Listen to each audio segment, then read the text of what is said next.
Now! This is the moment you've all been waiting for! It's time!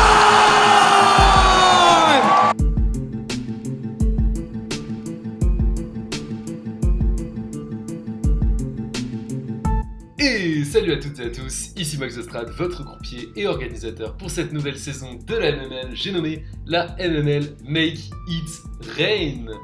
Encore une journée spéciale puisqu'on est là pour le main event de la Week 2. Les HBC Ninetales affrontent les deuxièmes du Power Ranking, les Tokotorois, Braze contre Kaikit, Kaikit contre Braze, et je ne suis pas tout seul exceptionnellement. Cette semaine je suis accompagné d'un autre coach, TONS, des Toulourennes Black. Salut à toi Théo. Salut Max. Enchanté de pouvoir commenter cette game avec toi. J'ai décidé de prendre quelqu'un, comme ça comble un peu les trous, c'est plus simple. Et on a directement une compo. Bah écoute, je vais parler de celle de Kai et tu me parles de celle de Braze, ça te va ? Ça me va. Donc du côté de Kai, on a un Garchomp avec évidemment Scaleshot, Tapu Koko, Jellicent. On a l'ajout éphémère Articuno Galar, donc je rappelle qu'il y a Beds of Ruin, donc qui baisse la SPDF de tous ses oppos. On a ensuite Upa et on a Weezing Galar. Donc une compo franchement assez agressive, mais très balance. Pour le coup, ça colle à sa draft. On sent que Kaikit, je pense qu'il a le match-up. Sur ce match, au vu de sa compo, j'ai l'impression qu'il a l'air à l'aise, ça a l'air de vouloir break très très sévère avec Upa et Articuno Galar. Donc je suis assez curieux de voir comment Braze, pour le coup, va s'en sortir. Ouais, je suis assez d'accord avec toi. Je pense que ça va être difficile pour Braze de jouer son style de jeu classique contre la draft de Kaikit qui est assez violente. Donc on va voir si ça donne quelque chose pour Braze, mais ça risque d'être dur s'il sort pas de son style de jeu habituel. Du coup, du côté de Braze, on a un Haunter, un Enamorus Therian, un Megalopuni, un Reuniclus, un Gliscor et un Skeledirge. Alors je crois pas qu'il y ait son ajout éphémère là-dedans. Tu me dis si j'ai une connerie. Non, son ajout éphémère c'est Berserker. Ouais, voilà, c'est ça. Et du coup, c'est assez intéressant comme compo. Je sais pas s'il a ramené... Alors, son Terra, c'est le Reuniclus, c'est ça? Le Terra haut. Exactement, et on a un lead de Tapu Koko contre Enamorus d'entrée. Du côté de Kaikit, c'est assez logique, je trouve, de commencer par Koko d'entrée. Surtout que il y a un gros monde où le Koko, il est pas forcément là pour break. Il y a des chances, ouais. Parce que honnêtement, notamment face à Gliscor, je rappelle que les puissances cachées sont bannies dans la compétition, donc pas de Hidden Power Ice pour toucher ce Gliscor. Donc pour le coup, probable qu'on ait droit à un U-turn sur ce premier tour. La question c'est est-ce que Braze va le predict? Aux connaissances aussi de jeu, je ne pense pas. Non, je pense pas que Braze prenne le risque dès le début. Mais dans tous les cas, en fait, là, je pense pas qu'il ait quelque chose à perdre à envoyer Gliscor, objectivement. Mais derrière, ça va juste laisser l'opportunité à Kaikit de jouer, voilà. Ah, Voilà, ça fait ça pas va. U-turn. Waouh. Donc c'est ou pas. Ok. Donc, je pense. Alors peut-être qu'il a. Je me demande s'il a pas eu peur d'un Scarf Enamorus tour 1. C'est possible. Parce qu'une Sludge Bomb aurait pu faire mal et du coup, ou pas résiste. Pour moi, c'est impossible sur ce ému qu'il ait pas U-turn, donc c'est sûr. Ouais, c'est intéressant, c'est un bon move. Alors pour le coup, ouais, ça va dégommer. Ça risque de dégommer très fort là. Parce que là, si on a un Upa Specs, oh my goodness. Ouais, mais est-ce que... Parce que, donc, Upa Specs, je rappelle quand même que Gliscor a... Ah oui, mais non. En vrai, je sais pas à quel point Upa prend cher sur un Earthquake de Gliscor. Parce que, du coup, si le Upa Specs, il est plus lent que Gliscor, ok. Ok, ça va anticiper le coff et c'est le U-turn qui part. Alors là, attention. Alors là, je pense que ça va être difficile pour Braze, du coup.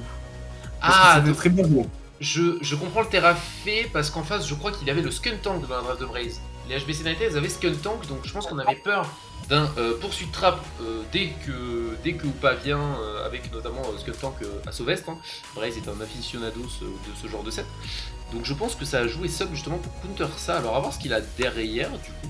C'est 100% ça, oui. Et là, en fait, on se rend compte que objectivement, son probable meilleur switch-in ou pas, c'est Gliscor lui-même, en fait. Pour le Donc, coup, oui. Donc je Alors, vois mal, là, je vois mal ce qu'il va pouvoir renvoyer dessus. Reniklos, vraiment Spedef avec le Terra haut serait sa seule chance, je pense. Mais Ah attention, oui, parce que est-ce qu'il y a un Calmine? oui. Mais je le vois mal avoir sorti Terrao contre Coco en vrai sur le menu, ça me paraît bizarre. C'est Mais vrai, ça ok, va, c'est Golop, bon. hein, un peu en désespoir de cause. Je pense que c'est pas impossible qu'on ait droit à un second demi-tour ici, hein, si ça casse le sub. Hein. Bah, j'espère pour Brace que c'est un demi-tour, parce que sinon c'est un sacrifice et ça lui coûterait cher d'entrée de jeu. Ou Mais alors, je pense que je pense que ça va être un. ou alors c'est Je possible aussi pense que qu'on ça ait va- droit à un lob qui ne méga évolue pas. C'est pas courant, mais pourquoi pas, hein. Parce que c'est terrafé, je rappelle, donc il n'y a plus l'immunité. Je pense que ça va mourir quand même. Tu penses? Il y a moins. Ok, Ah bah ça voilà. va, Ouais, ça va bah, fade le c'est sub. Est-ce qu'il va y avoir un double sub de la part de Kate? Si on a droit à ça, ça va faire Je peur. pense que c'était le play, objectivement. Parce que je voyais pas le lob rester. Le Oupa il tape quand même très très fort. Hein. C'est 150 de SPA, terrafé. Je pense que ça tue tous les jours. C'est vrai. Après, d'un autre côté, si ça double sub, c'est plutôt à l'avantage de Brace parce qu'en fait, il sait que son Gliscor va casser le sub, si c'est Speed Up Gliscor, bien évidemment. Il sait que son Gliscor va probablement casser le sub avec Earthquake, et du coup, bah, il a déjà un Oupa qui weaken de moitié et qui pourra pas potentiellement détruire sa team. Donc en vrai, c'est peut-être un mal pour un bien si jamais ce Oupa décide de reclaquer un sub. On va voir en tout cas ce que Brace Ouais. décide d'anticiper. Après, ça dépend du set que Kaiki t'a ramené, mais en soi ou pas, ça a quand même 110 d'attaque à Ice Punch. Ouais, ça peut faire très mal. Mais je ne vois pas sub physique, là j'y crois pas trop, pour le coup. Je pense qu'il y avait beaucoup d'options en face pour gérer ça. Ce que les Dirge, Ah, qui ça va... ramène style à Dirge. D'accord, Ok. c'est vrai que ça tank bien. Après, ce que les Dirge n'a pas le Terra, je le rappelle, donc qu'est-ce qu'il va essayer? Peut-être de sac, hein, parce que si on regarde bien, parce que les Dirge n'a pas un match-up faramineux face à Kaikit. Hein. On a le Jellicent, on a le Garchomp, bah, le Oupa qui peut faire extrêmement mal. Donc Il a même un très mauvais ému là. voilà, pour le coup, c'est peut-être un sacrifice en. Tant pis, tout simplement. Voilà, on va laisser un kill à l'oppo parce que là, je pense que c'est la seule chose qui peut se permettre de sacrifier. Au vu du MU. Après, je pense que c'est aussi lié au fait que Kaikit avait Fero à la base et que du coup il se sentait peut-être obligé de ramener Skeledirge sur ce MU et qu'au final ça sert pas à grand chose. Mais même c'est assez dangereux, hein. Si le Oupa il a pris que 25% de vie et que derrière il va pouvoir revenir et si Braze se retrouve obligé de sacrifier un Pokémon à chaque fois qu'il vient, ça va vraiment être compliqué pour lui. Là, c'est clair. Et après, à voir parce que bah, je pense que ça a été le cas pour les deux joueurs. Attention. Ah oui, oh là là, ouh là là, ouh. Ça c'était une erreur. Ça c'était une vraie erreur. Ah Parce ouais, que du coup quel le dommage. Torchon va tuer. Okay, Mais le Torchon ça passe à travers Sub. Oui, ça passe à travers Sub. Donc là, ah c'est dommage. Ah, il rate une belle occasion là. Parce que là, pour le coup, je pense que c'est la pire situation pour Brace. Perdre un Pokémon et avoir ce Oupa sous sub, là, c'est catastrophique. Hein. Je pense même que le play ici n'était potentiellement pas de faire Torchon, en fait. Même sur le premier, je pense que juste, il fallait taper un X ou quelque chose qui empêche absolument ce Oupa d'être sous sub. Mais en fait, ouais, je pense... Ben, en fait, le truc, c'est surtout que, du coup, vu la range, alors si je dis pas de bêtises, ouais, voilà, il a fait une grosse erreur.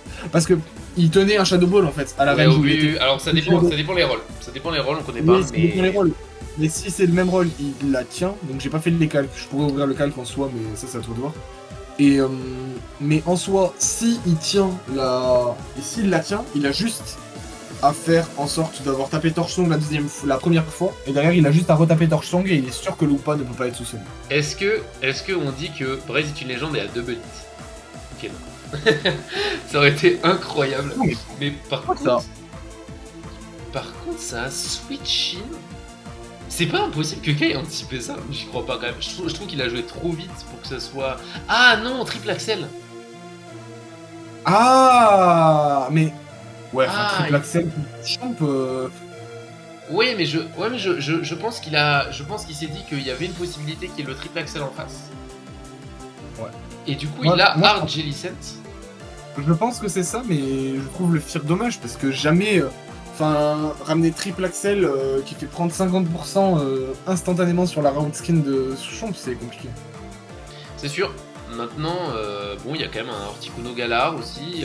C'est vrai que, Ouais, après, ouais, je suis entièrement d'accord sur le fait que il y a quand même beaucoup, et ça j'en avais parlé dans la vidéo, évidemment je fais mon auto-promo, hein.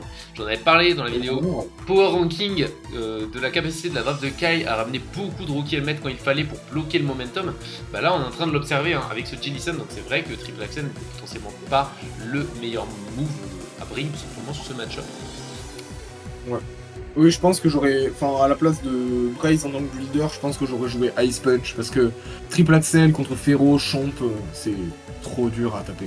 Voilà, c'est vrai. Après, ce Hoopa a quand même un sacré MU potentiel, notamment sur le Reniclos. Hein. Donc on se dit pourquoi pas. Maintenant, je suis assez d'accord sur le fait que c'est un peu dommage d'avoir joué 50-50 parce que dans le cas où, et ça me paraît probable, le LOP n'a pas Triple Axel, bah on avait quand même une destruction là, vraiment. De MU de la part du Hoopa, alors que là, le seul Poké sur lequel il peut venir de façon 100% safe, c'est soit ce que les Dirge s'il n'a pas la speed, et je crois qu'on a vu qu'il l'avait pas. Non, il dépasse pas, donc il peut ramener que sur ce que les Dirge et que sur Reniclus. Problème, bah, il a pas tant de momentum que ça. Hein. Il peut ramener sur Gliscor aussi, il le dépasse. Mais enfin, genre on a vu au début que ça saute Ok, dessus. je l'ai pas vu, Et d'ailleurs, je pense vraiment que c'était le triple axel vu que le Jellison et Rocky Helmet. Enfin, ça le justifierait d'autant plus. Oui, oui. Donc là, l'objectif de Gaikit, c'est vraiment que tous les Pokémon de Braze se tuent sur cette scène. C'est vraiment en cette draft. C'est un truc de fou. En plus, il y a le Weezing Galar qui peut empêcher un peu le Honower et tout s'il faut. Donc, franchement, c'est assez drôle. Moi, j'aime beaucoup ces deux drafts. Franchement, c'est. Alors, j'ai eu un coup de cœur pour celle de Braze personnellement, mais celle de Kai a vraiment un sacré tempérament également. Franchement, c'est une belle draft. Deux drafts bien construits, un premier contre deuxième du Power Ranking. C'est un beau match hein, qu'on va avoir. Et pour le moment, clairement, très agressif. Hein. On n'est pas sur le main event de la week 1. Dommage pour Kaikit qu'il n'ait pas réussi à concrétiser sa phase offensive avec au moins un kill. C'est vrai que ça aurait fait du bien tour 1 déjà de forcer un sacrifice, d'autant plus qu'on n'en parle pas, hein, mais sur Articuno Galar, avec l'absence de Skuntank, c'est une machine à faire des kills dans ce match-up, ça me paraît assez intéressant. Alors est-ce qu'il est Scarf, est-ce qu'il a Agility, ça va dépendre. Mais dans tous les cas, je pense que les dégâts vont être aberrants et j'ai vraiment hâte de le voir sortir. Ouf. Alors là ça met des baffes. Hein. Ouais. Ok, Brace qui a anticipé quoi? Qui a anticipé un sub? Qui a anticipé quoi? Je sais pas s'il a anticipé un sub, ça aurait été... Pour moi, ça... en fait, là, je comprends même pas le play des deux joueurs et... En fait, genre là, probablement qu'il y a un truc qu'on perçoit pas parce que... En soi, là, du côté de Kaikit, si tu veux rester avec ou pas, tu t'as probablement Shadow Ball parce que le Skeledir ne meurt pas de Shadow Ball et il a de grandes chances de rester en fait. Donc je trouve ça étrange. Ouais, et derrière ça switch. Je pense que Braze a anticipé un switch ici. Hein. C'est possible. Notamment un hard chomp en soi n'est pas déconnant parce que tu te dis que globalement la proba d'un Will-O-Wisp est assez faible sur Hoopa. Donc un Ingar Chomp ne serait pas déconnant et donc ça hard Enamorus, sauf que c'est le Psy Shock, ça a été anticipé. Enfin, je pense plutôt que ça a anticipé l'avenue encore une fois du LoP, mais... C'est possible. Je pense qu'il a voulu jouer le mid-play dans le sens oui. Du côté de Kaikit, je suis d'accord avec toi. C'est une anticipation du LoP. Du côté de Braze, j'ai plus de mal à percevoir, mais c'est peut-être ce que tu dis, ouais. Je pense que Braze a anticipé le hard chomp. Et je pense que Kaikit de son côté a joué le middle play, c'est-à-dire il s'est dit ok, au lieu de taper Shadow Ball, puisque de toute façon il la tank, je tape Psyshock. Si ça go up, c'est un kill, c'est incroyable. Et si ce que les Dirge reste et me tue, parce que là il va pas taper Slack off à sa range, et qu'il me tue, bah j'ai free setup Chomp, parce que ce que les Dirge est en range de Earthquake et ça va le forcer à switch, potentiellement. Ouais, c'est trop beau. Donc ok, là c'est chaud par contre. Ouais, là ça vient de hard sur Moonblast. Ok, alors Weezing Galar visiblement n'est pas in à Enamorus dans ce match-up. Bah, Enamorus ça a psychique hein. Ouais, mais quand même. Enfin, de là, disons que sur le premier coup de Enamorus, c'est assez peu probable de voir un petit Chico arriver, je trouve. Ouais, mais ouais, après le truc c'est que si t'es de base... Je suis en train de faire les calques pour essayer de voir un peu les... Bon, ça... Ouais. Du coup, ça fait pas tant de vie que ça. Hein. C'est vrai. Après, ça dépend beaucoup du set de Weezing Galar. Mais si c'est un Weezing Galar qui n'a pas le rookie helmet, bah, c'est un peu dommage d'envoyer le Hard Jellicent comme ça potentiellement sur un Poké qui peut le fumer. Parce que derrière, attention à l'op quand même. Oui. Mais c'est surtout que là, en fait, si son switch-in à Enamorus c'est Jellicent, il a pris 41,1 sur le premier, en fonction du roll, il meurt sur le deuxième. Ah non, mais en fait, plus que ça. Si il tape le même roll sur le prochain in, le Jellicent est mort. C'est sûr. Maintenant, on a quand même... Et là on voit la force de Braze. Hein. Et c'est pour ça que je vous disais que Braze, quand même, dans ce power ranking, c'est aussi pour ça qu'il est premier. C'est que sa draft a une solidité incroyable. Je te laisse checker quand même la vie des Poké Braze. Vous l'avez peut-être vu, j'ai passé la souris sur l'écran. Mais il vient de se faire dégommer par Upa pendant peut-être 4-5 tours.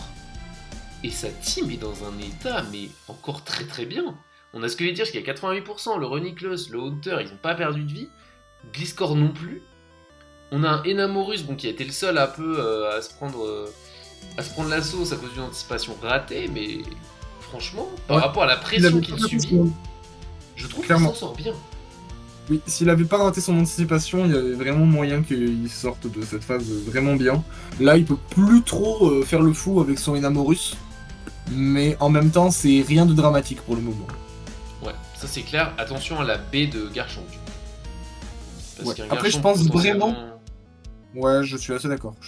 Roselyberry, ça peut vraiment gagner le duel avec même Rockslide, quoi. Du coup, maintenant, ça va tuer le Enamorus, donc attention à ça. Très très possible, ouais. Et là, c'est vrai que maintenant que tu le dis, Roselyberry, Garchomp, bonne chance. C'est difficile sur le MU. En fait, le truc de Braze, c'est que, comme je viens de le dire, il s'est sorti de cette phase de façon vraiment audacieuse et il s'en est bien sorti. Problème étant, c'est un peu le minimum syndical pour survivre dans ce match-up, en fait, j'ai l'impression. Parce qu'avec le Articuno qui reste en backup, le Coco qui a rien fait, le Chomp qui a l'air d'avoir un MU avec le set Danse Lame. Waouh! Ça me paraît chaud. Ça me paraît chaud. Et du coup, ce que je disais, c'était que oui. Mais après, moi, là, pour moi, enfin... En fait, la draft de Braze, la raison pour laquelle je la trouve plus limitée que ce que tu le présentes dans ton power ranking, c'est que là, j'ai l'impression que si Kaikit, même si Kaikit, là, il a perdu le Rupa et qu'au final, il a pas fait de gros trous avec, enfin, en fait, là, le Articuno Chomp, bah, je vois mal, si Kaikit le joue bien, comment ça peut ne pas réussir à break. Ça va être clairement un problème, ouais. Et Braze qui met le timer, visiblement, c'est Kaikit qui met un peu de temps à jouer. Braze qui est un joueur de timer, il aime bien ça, mais parce que c'est un joueur qui joue assez safe, il aime bien. Et ça va hard le Chomp, voilà, sur ce que je vais dire. Donc je pense que tout à l'heure, voilà, il pensait à hard Chomp, mais il s'est dit c'est peut-être un peu prévisible, donc je pense qu'il a voulu taper Psyshock avant. Maintenant, selon la répare de ce que les dire, j'ai attention, parce que ce que les dire, je sais, c'est un Poké qui a un bulk assez indécent, et on n'a pas vu de lefto, donc attention à une Shukaberry into Wisp. Il y a des chances que ce soit ça, ouais. Parce que pour le coup, il n'y a pas tant de Poké. Ok, ça va Go, Discord, ça va IQ. Ok, les deux joueurs se la jouent assez safe. Je pense que les deux ont raison. Et ça va SD instantanément. Waouh, sur les spikes. Mais du coup, il faut voir que le moveset du Garchomp, parce que si c'est une Rosely, il y a moyen que ça passe encore. Le Garchomp, il a potentiellement liquidation, par exemple. Ça peut faire très très mal. Attention à ça. Est-ce qu'il a liquidation? Il a liquidation, Garchomp? Je sais qu'il a Aquatail, mais est-ce qu'il a liquidation? Il a liquidation, ouais. D'accord, ok, donc un liquidation qui peut clairement partir là. Et pour le coup, Braze qui s'attendait probablement à l'anticipation du Ice Fang et au Go Jellicent, mais Kaikit qui a porté les balls là, sur ce play. Parce que là, c'est sûr qu'il a... Je pense vraiment que sur ce match-up, il y a de grandes chances qu'il ait liquidation. C'est pas impossible, mais ça veut dire qu'il aurait EQ scale shot. Ah, attends, c'était c'est ça, parce que alors là, le Ice Fang qui va partir, et c'est U-turn, ça va pas Ice Fang, et Kaikit a anticipé. Est-ce qu'on n'est pas sur un potentiel... Alors peut-être pas Sweep, parce qu'il y a quand même Lop dans le backup, rappelons-le. Mais non, mais après, je pense que le Enamorus, c'est Scarf, c'est sûr. Mais donc si c'est pas Rosely, ça ne reste pas. Mais ça tue. Si c'est Rosely, je pense que ça tue. Même avec Rosely, tu penses? Je pense que ça tue à cette range. Rose Liberi, oh ça tue pas. Et Ouais, voilà, c'est ça. Attends, mais ça tue pas, ça tue pas. y a pas la Aquatail. Ah ouais, mais du coup, ça va jamais tuer. Oh, c'est dommage, c'est dommage. Parce que là, en vrai, le Scatchat était pas. Ah, si, ça, en même temps, c'était utile, mais. Là même, il peut ramener l'op et faire bluff, il peut ramener le Gliscor et ne pas prendre autant de dégâts. Ouais, c'est dommage. Parce que là, ça va pas sweep, mais bon. Mais le bait était quand même incroyable, hein. Parce que là, on a quand même le Scarf, je le rappelle encore une fois, mais il n'y a plus de Scarf pour Articuno Galar. Sauf si. Ouais. Sauf si le Non, mais Hunter est le- Scarf. Le Articuno de Galar, il est dramatique. À ce moment-là, là, ça va être vraiment terrible. Et du coup, je pense que Aquatail était donc chez le calque. Hein. Aquatail sur un Enamorus pas investi, c'est quasiment un HKO. Ah ouais, donc. Ouais, non. Il y a 43,8% de chance de HKO. Ok, Donc je pense vraiment que ça aurait été plus rentable pour Keikit de Ouais, jouer ouais. Aquatail dessus. ouais, c'est clair. Après, bon, il a eu le. C'est C'est vrai que, ça. en fait, ce qui l'a beaucoup aidé, je pense, c'est le fait que Braze est hard tout à l'heure. Parce que si ce Namorus est full vie, est-ce que Kaikit fait la scale shot? Je suis pas sûr. Tu vois? Est-ce qu'il se serait, est-ce qu'il se serait permis de faire scale shot s'il savait que les Namorus pouvaient hard instantanément? Je suis pas sûr. Non, je pense pas qu'il l'aurait. Enfin, en vrai, peut-être que. Ah Ça veut dire qu'il a pas bluff. Il a pas bluff flop, ou alors il s'est dit que ça lui rapportait rien dans la game, mais bon, quand même. Non, jamais de la vie, jamais de la vie. Même s'il est régène Rhéniclus, jamais il accepte de prendre 96,9% pour économiser 12% sur un bluff qui aurait touché le Raoultien. Donc ça voudrait dire qu'on a un lob sans bluff. Alors on a un lob qui arrivait U-turn, on a un... Ouais, c'est un close combat, move normal et ice punch, sans doute, je pense. Pourquoi pas. C'est assez étonnant quand tu vois qu'il y a du Coco, qu'il y a du Articuno, etc. Mais, comme on l'a dit, pour provoquer Helmets. Cet item-là, c'est le pire ennemi de Brace dans ce match-up. Hein.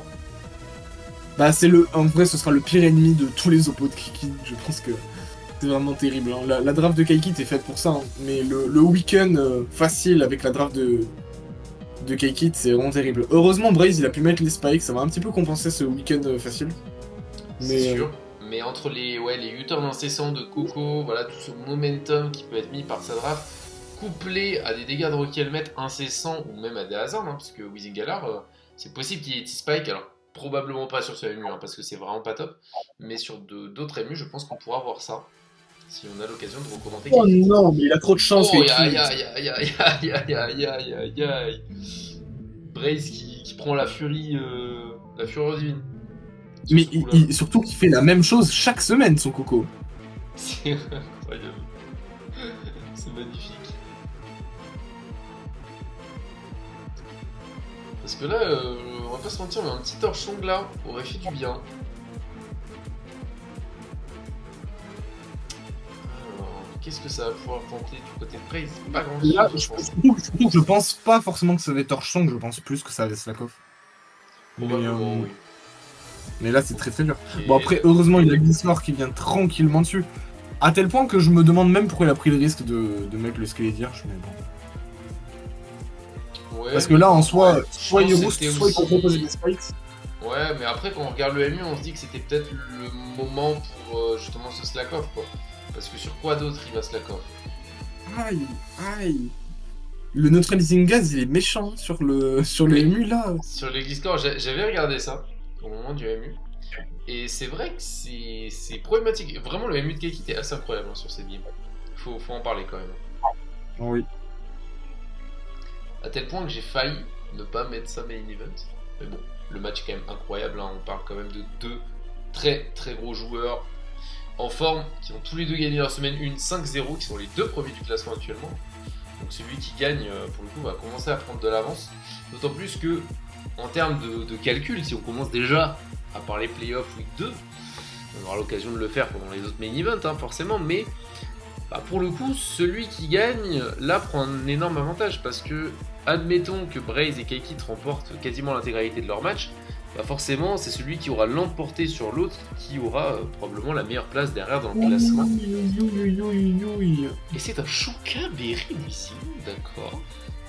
Ça fait pas plaisir, hein, parce qu'on a un Gliscor qui retombe à la case départ. Mais ça, c'est vraiment. Enfin, c'est surtout vraiment bien vu de la part de Kaikit, le Shukaberry Neutralizing Gas. C'est génial. Mais c'était peut-être à tel point bien vu que c'est dommage qu'il ait pas attendu un tour de plus que le Gliscor soit sur le terrain pour le ramener, histoire qu'il ait pris 18 et 24%. Parce que là, il aurait vraiment été en range d'un Dazzling de Coco, par exemple. Ouais, je suis plutôt d'accord. C'est vrai que en fait, c'est presque le genre de truc qui permet en général de boucler une game. Mm. Oh, ça va, Hard Articuno, il s'est bien joué ici. Hein. Ouais, c'est très très très très bien joué. Kaikit qui, par contre, est en forme. Hein. Oui, bah, il est bon Là-dessus, en il a un très bon MU, il faut le dire. Il a un peu de chance aussi. Mais qu'est-ce qu'il est en forme avec cette agility maintenant! Et ça n'a pas de prio. Et ça n'a pas de prio, le Lopuni. Et je pense que c'est terminé. Je pense que c'est Je pense terminé. que Parce hormis que un joli... un Hunter Sash peut-être, mais ça tuera pas. Ouais, hormis un joli Hunter Sash, je pense pas que il puisse s'en sortir, Braze. Je pense Mais pas que ça puisse Le revenir. MU était calamiteux, mais je pense vraiment que c'est la draft de Kaikit qui était excellente. Enfin, qui est vraiment excellente dans cette compétition. Genre, pour se procurer 2 aussi bons MU dès le début de la compétition, c'est quand même que c'est révélateur de la qualité de sa draft. Ouais, c'est clair. Maintenant, Braze, en fait, Braze a l'avantage de pousser les oppos à l'offensive. Je pense que c'est le point fort de cette draft, et c'est pour ça que je l'ai mis premier du Pro Ranking, c'est qu'elle pousse à l'offense. C'est-à-dire que quand t'as autant de pokés défensifs, ouais. C'est régène à Sauvest, donc ça va peut-être sac un truc et revenir avec. Oh, Samy, et ça fait plaisir le coffre. Ah, c'est les bots quoi. Hein. C'est dommage que la seule option ça soit le coffre. Mais c'est ça de prix, on va dire. Heureusement que ce n'était pas une weakness policy. Si seulement c'était Trick Room. Oh, ça aurait été joli. Mais je pense que c'est pas veste de trop combat. stylé. Je pense, au vu des dégâts qu'on a vu sur le Earthquake tout à l'heure. Ah je oui, pense non, que mais c'est veste de combat. je suis assez persuadé que c'est veste de combat en fait. Genre, à partir du moment là où on voit Régénérator, c'est déjà un bon indicateur. Et le fait qu'il ait coff en plus, ça m'oriente Pas vraiment trop de doute. dans. Maintenant, est-ce que ça change réellement la situation? Je pense pas. Bah, je pense que si, parce que je pense peut-être pas qu'il meurt avec Hurricane, sinon il aurait 5 autre chose en fait. Si selon les calques de Braze, il meurt pas sur, il meurt sur Hurricane, il aurait 5 autre chose pour revenir avec Rainicus ensuite. C'est sûr. Donc la game n'est peut-être pas finie. Ah, en fait. Oh mon dieu. Bon bah c'est peut-être fini. Ah, je pense qu'il a anticipé ça vrai. Mais en fait, le problème du coffre, c'est que voilà, tu laisses le setup. Et surtout, je pense qu'il a compris Braze parce que quand il a vu les bots, il s'est dit alors, soit il y a le Roost, soit il y a Kalman. Et c'est GG. Braze qui dit GG. Ce Articuno qui fait partie des plus gros ajouts éphémères de cette saison. Et vous allez le voir, selon la MU, ça peut être dévastateur. Là, pour le coup. Et bah, pour revenir un peu sur la draft de Braze, parce que là, on va juste regarder Articuno empiler les kills et devenir le meilleur killer de la compète. Quand c'est une semaine 2. Moi, je pense en pas. attendant, voilà, la draft de Braze, on a vraiment une draft qui force en fait à jouer offense. Parce qu'on a tellement de setup sur les bouquets défensifs, on a des bouquets défensifs qui ont tellement d'atouts, d'avantages, qui gagnent en fait tout simplement contre... Oh là là, mais ça fait rien. Oui, c'est pour ça. Contre tellement de corps différents en fait que ça force à l'offense et en général quand t'as l'op plus Enamorus, bah, tu t'en sors bien aussi. Et puis t'as un corps def incroyable, donc même contre les offenses, normalement c'est censé gérer. Mais là on a juste une draft qui est tellement forte sur le chip, qui a tellement de bons MU sur les pokés offensifs de Braze, et qui a des breakers juste tellement incroyables, que là Braze s'est retrouvé dans une situation où juste il pouvait pas s'en sortir. En vrai, il y a un monde où c'est pas fini. Hein. Si... Ah, Ça tente le freeze. C'est dommage, j'aurais bien aimé voir un crit. Non, mais parce que là, il suffit de mettre 2 coffres. Hein. Donc là, moi, si tu vas sur Hunter, tu peux prier en soi pour un Miss Hurricane ou quelque chose. Ouais, mais c'est pour ça que Kaikit spam les freezing l'air. Oui, je sais. Donc là, le match est dans Freezing tous les cas fini. Maintenant, est-ce que Articuno va sweep? C'est la question. Oui, non, mais dans tous les cas, Braze pourra pas revenir. Ou alors c'est le meilleur joueur français, voire du monde. Il va lâcher un... Oh bah non, ok d'accord. Il va lâcher un sweep avec... Bah non, là du coup c'était nul de rester avec... Oui, c'est ça. Après, je pense que Kaikit aurait juste fait un hard. Vu qu'il sait très bien que c'est vs de combat, il aurait fait un hard Jelly à la fin ou un truc comme ça. C'est une victoire de Kaikit et des Toko Torois qui l'emportent sur le score de 5-0. 33 tours quand même cette game. Brest qui aura fait de son mieux, mais vraiment on l'a vu du début à la fin. Le MU était assez catastrophique. En tout cas, c'est tout pour cette semaine 2. Merci à toi, Théo, d'être venu la commenter avec moi pour ce main event. Aucun problème, c'est avec plaisir. Voilà, n'hésitez pas à me dire dans les commentaires si ça vous intéresse que je le fasse un peu avec d'autres coachs aussi de temps en temps.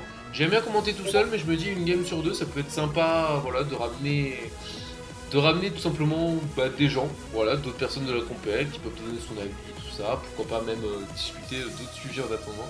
En tout cas, c'était Max de Strat, on se retrouve pour la vidéo de la semaine prochaine, en rendez-vous en V3. Ciao.